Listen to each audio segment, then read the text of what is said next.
What is good, YouTube? Welcome back to another JC2K video. In today's video, we are going to be ranking the top 10 best attainable centers in NBA 2K25 MyTEAM. I'll be totally honest, while making this video, it became very clear to me that there aren't very many elite attainable centers left. There's some good guys with size for sure, but they're not nearly as good overall as some of the other options that are like the non-attainable centers. Guys like Goat Yao or Goat Symbol or Goat Sean Bradley or Invincible Wemby or Goat Wemby or etc. Like there's a lot of those types of bigs that are just really expensive or unattainable, and they're a lot better than the guys in this list, which I would like to see more cards over the next couple weeks of content as we close out the year that fill in that hole a little bit, because I just think if we were to get like a dark matter really souped up George Merson or somebody along those lines, Manute Bull, somebody who's a dark matter 100 overall is not going to be ridiculously absurdly expensive but is really good, would be super duper nice. That being said, before we hop into it, if you haven't already, make sure you hit that subscribe button. Would really appreciate it if you'll do subscribe. Trying to get to 50K. Been uploading every single day, multiple videos a day, even during dead season. And yeah, without further ado, let's get into it.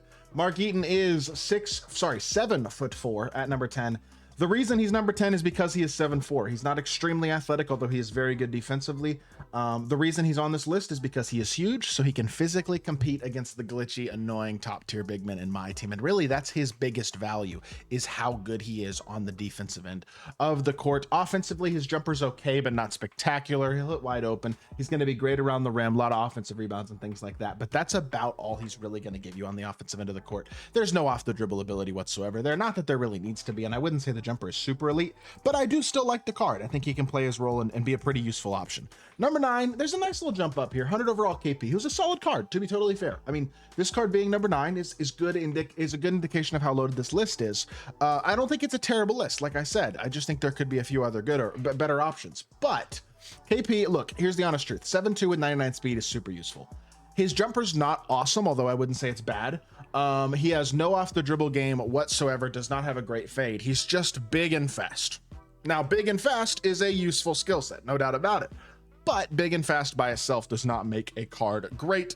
And I think that's the case with KP at this point. Doesn't have a spectacular jumper, doesn't have any off the dribble ability. He's still a useful card. His size and defense and stats and badges will absolutely compete still. But for me, I think he's towards the lower end of this list.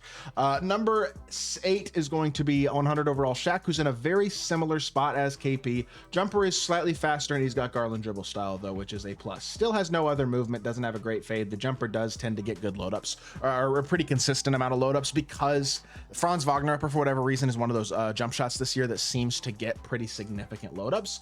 But I do think he is overall still a very solid card who's athletic and big and fast and versatile and still pretty solid. Although I will say, even with guys like Shaq and KP, they are on the smaller side at this point in the year when it comes to these bigs. I just think that's how it is at this point in the year. Like at center, these guys are on the undersized, are certainly more undersized than a lot of these other guys towards the top of the list.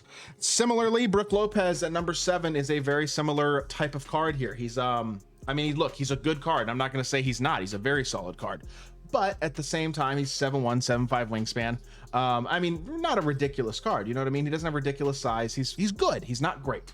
His jumper is solid. He's got okay, pretty decent movement. Kemba escape tray behind the back. Rush dribble style isn't the best, but he's got some movement there. And like overall, really solid card. Definitely a guy who I think can play at a very high level and does a lot of things well. Well-rounded, versatile, athletic, solid option for sure, but I don't think he's special in any way. You know what I mean? Jumper isn't unbelievable. He's not the best shot creator. He's not ridiculous size. He's a good card, but again, at center, he's a little bit small.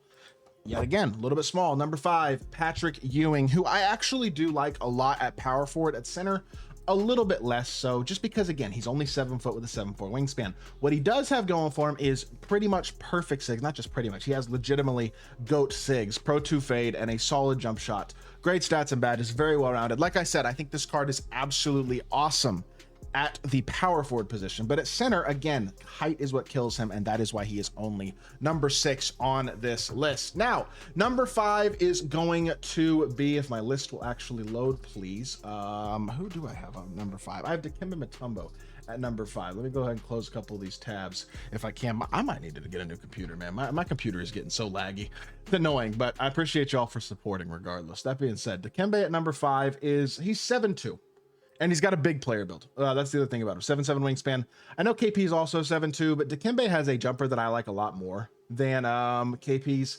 Movement wise, he's still limited. I just like him a lot more than KP. I feel like even though he doesn't quite have the stats and badges of a 100 overall, he's very close to it. I think his jumper is spectacular. I think defensively he plays huge. For me, he's a lot better than the KPs and Shaqs just because I trust his jumper a lot more. And honestly, I feel like he's a little bit bigger and more impactful on the defensive end of the courts as well. So definitely a very solid card. And to me, he is deserving of a top 5 spot, even though I do have KP and Shaq lower on the list. Number 4 is going to be Tacko Fall. He's a tiny bit slow, I guess. I mean, not really. 84 speed at 7.5 isn't bad. You get a shoe on that and a coach that boosts it when he's playing well. That'll be up into the 90s.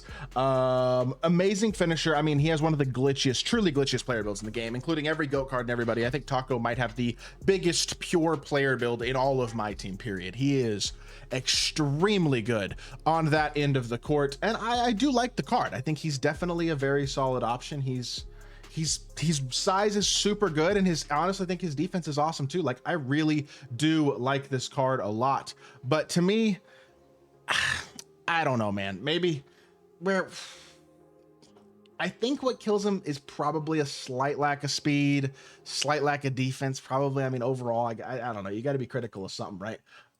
Just because the lack of speed does hurt him. His jumper is only 83 ball as well, is a little bit low, so he'll miss some open shots. Like, he's not a bad card at all, but I do think he's a little bit lower on the list than some might have expected anyway.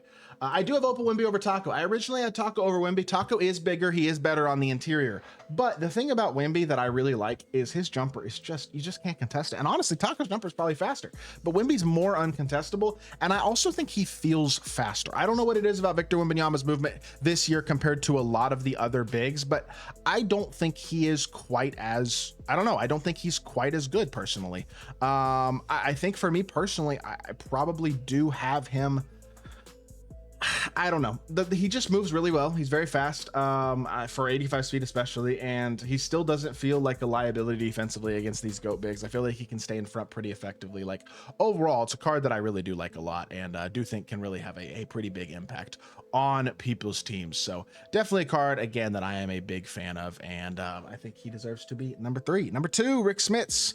Basically more impactful on the interior. Wemby in a lot of ways. Jumper isn't quite as uncontestable, but it's still really good. He's more athletic than Tacko is, although he's not quite as big, and I trust him more as a pick and popper as well, although again, his jumper isn't that much better. But I do think overall that he is a better option as a whole, and I think he's very, very good, man. I mean, jumper is absolutely money. It's the same exact jumper that Jack Sigma has. Really, really good. He doesn't have movement either, but he's, I don't know. All these guys are close between Smits, Wemby, and Tacko.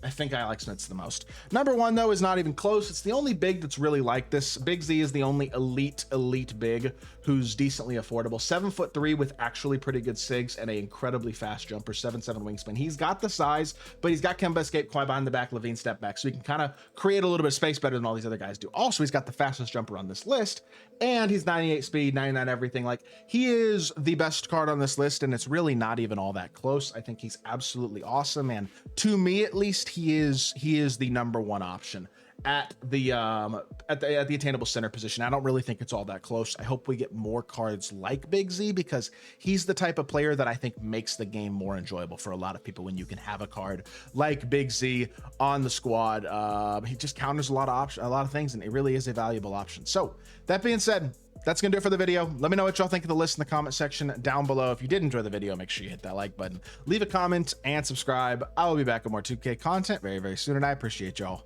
Peace.